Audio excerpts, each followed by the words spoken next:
বর্তমান বিশ্বের পরিপ্রেক্ষিতে উম্মার প্রতি আমাদের দায়িত্ব কিভাবে পালন করতে পারি? অনেক বড় প্রশ্ন, ছোট্ট করে বলি। উম্মার প্রতি, মুসলিম জাতির প্রতি একজন মুসলিম জাতির সদস্য হিসাবে আমাদের কর্তব্যের মধ্যে প্রথম কর্তব্য হবে আমি নিজে একজন আদর্শবান ভালো মুসলমান হওয়া। এটা হলো প্রথম দায়িত্ব। আমরা অনেকে জাতিকে নিয়ে অনেক চিন্তিত, কিন্তু আমি নিজের কোনো খবর নাই। আমি নিজে ভালো মানুষ হচ্ছি না।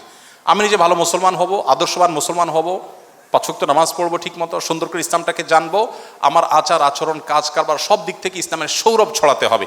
আমি যেদিকে যাব মানুষ দেখবে একজন মুসলমান গেছে।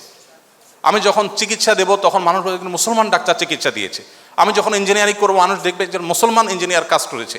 আমার প্রত্যেকটা কাজ থেকে ইসলামের সৌরভ ছড়াবে, সৌন্দর্য ছড়াবে, পরোপকার, মানুষের কল্যাণকামিতা, সুন্দর আচরণ, ম্যানার্স, ইসলাম যেগুলো আমাদেরকে শিখিয়েছে সেগুলো আমাদের মধ্যে আনা।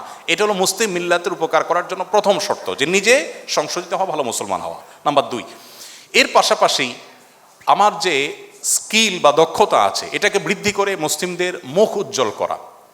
আমাদের অনেক তরুণরা আছেন যারা একটু ইসলামের দিকে আসলে, অনেক মেডিকেল স্টুডেন্ট আছেন, অনেক আপনার ইঞ্জিনিয়ারিং অনেক স্টুডেন্ট আছেন, যে কোনোভাবে তিনি হয়তো দিনের ছোঁয়ায় এসেছেন, এরপর দেখা যায় সে পড়াশোনার প্রতি আর মনোযোগী না।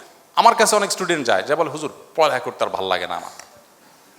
উনি এখন নামাজ কালাম পড়তে ভাল লাগে, ওনার এখন কোরআন শরীফ পড়তে ভাল লাগে, ওনার পড়ালেখা করতে ইচ্ছা করে না। তাই বললাম যে কার পালায় পড়ছেন আপনি, কাহিনী কি, কেন পড়ালেখা করতে ভালো লাগবে না?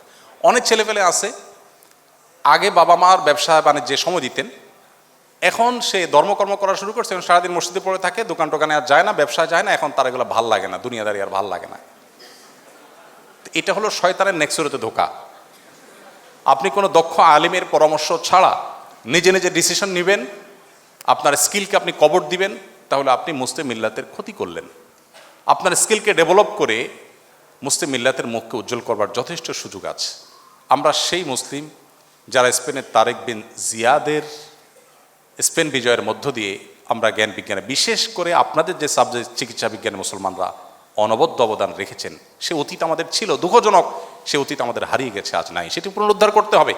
অতএব মুসলিম জাতির জন্য আপনি কিছু করতে চাইলে আপনার স্কিলকে ডেভেলপ করে, ওই যে উদ্দেশ্য হবে আল্লাহ আমি অ্যাজ এ মুসলমান মুসলমানদের মুখ উজ্জ্বল করব, একজন বাংলাদেশি হিসেবে আমার প্রিয় স্বদেশকে আমি অনন্য উচ্চতায় নিয়ে যাব, বিশ্বের দরবারে আমি একটা ভালো জায়গায় নিয়ে যাবো, চেষ্টা আমাদের মধ্যে থাকতে হবে, তাহলে আপনি মুসলিম মিল্লাতের উপকার করতে পারবেন। নাম্বার 3, বর্তমান সময় সম্পর্কে সচেতনতা, বিভিন্ন ইজম মতবাদ সম্পর্কে জানা, ইসলামকে মুসলমানদেরকে কিভাবে কোণঠাসা করা হয় সেই জিনিসগুলো দেখা। গোটা পৃথিবীর যেখানেই মানুষ মার খাচ্ছে, যেখানেই, আপনি ফিলিস্তিন বলেন আর কাশ্মীর বলেন, বার্মা বলেন আর সিরিয়া বলেন, ইরাক বলেন আর আফ্রিকা বলেন, পৃথিবীর যে কোনো জায়গায় যুদ্ধ চলছে। আপনি দেখবেন বোমার নিচে যাদেরকে দেখা যায় তারা শুধুই মুসলমান, মুসলমান ছাড়া কাউকে দেখতে পাবেন না, কিন্তু এরপরে বলা হবে যে মুসলমানরা অশান্তি সৃষ্টি করছে। আমার প্রিয় নবী সাল্লাল্লাহু আলাইহি সাল্লাম, যাকে নিয়ে আজকে আমরা আলোচনা করছি, তার জীবনে 27টি যুদ্ধে অংশগ্রহণ করতে হয়েছে, তাকে বাধ্য করা হয়েছে।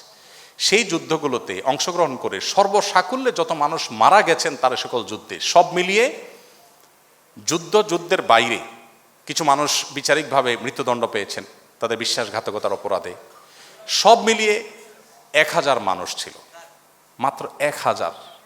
এই নতুন বাংলাদেশ যে আমরা পেয়েছি, এই নতুন বাংলাদেশ পেতে কত মানুষের জীবন দিতে হয়েছে? 2000 মানুষের। একটা ইউনিয়ন দখল করতে 500 মানুষের জীবন দেওয়া লাগে আজকাল অনেক সময়।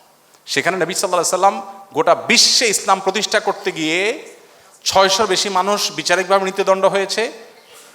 এত মানুষ কিভাবে হলো? ওই যে একসাথে ইহুদিদের বিশ্বাসঘাতকতা মদিনাতে ছিল, মদিনার সনদ লঙ্ঘন করেছিল তারা, এটা ঐতিহাসিক ঘটনা। আর মাত্র 400 মানুষের জীবনের বিনিময়ে ইসলাম গোটা পৃথিবীতে প্রতিষ্ঠিত হয়েছে। অথচ দুইটি বিশ্বযুদ্ধে 100 মিলিয়নের বেশি মানুষ নিহত হয়েছে, মুসলমানরা করেছে। এরপরও মুসলমানদের দোষারোপ করা হবে। তো বিশ্বের এই পট পরিবর্তন, এসব পলিটিক্স, বিশেষ করে মুসলমানদের স্বার্থ সংশ্লিষ্ট বিষয়গুলো, এগুলো আমাদেরকে জানতে হবে। আপনারা শিক্ষিত মানুষ হবে, সেগুলো আপনারা পড়বেন, আমি আশা করব। এগুলোর মধ্য দিয়ে আপনি মুসলিম জাতির করণীয়, মুসলিম জাতির সদস্য হিসেবে আপনার করণীয় আপনি ঠিক করতে পারবেন, আপনি চূড়ান্তভাবে সঠিক সিদ্ধান্ত নিতে পারবেন ইনশাআল্লাহ। অনেক স্থানে, বিশেষ করে গ্রামাঞ্চলে দেখা যায় অনেক হুজুর চুরি যাওয়া বস্তু খুঁজে দেয়া থেকে শুরু করে অনেক গোপন জিনিস জিনের মাধ্যমে জেনে দেওয়ার প্রতিশ্রুতি দিয়ে থাকেন। এক্ষেত্রে এগুলো বিশ্বাস করা এবং কুফুরের সীমা কতটুকু, এটা সম্পূর্ণ নাজায়েজ একটি কাজ।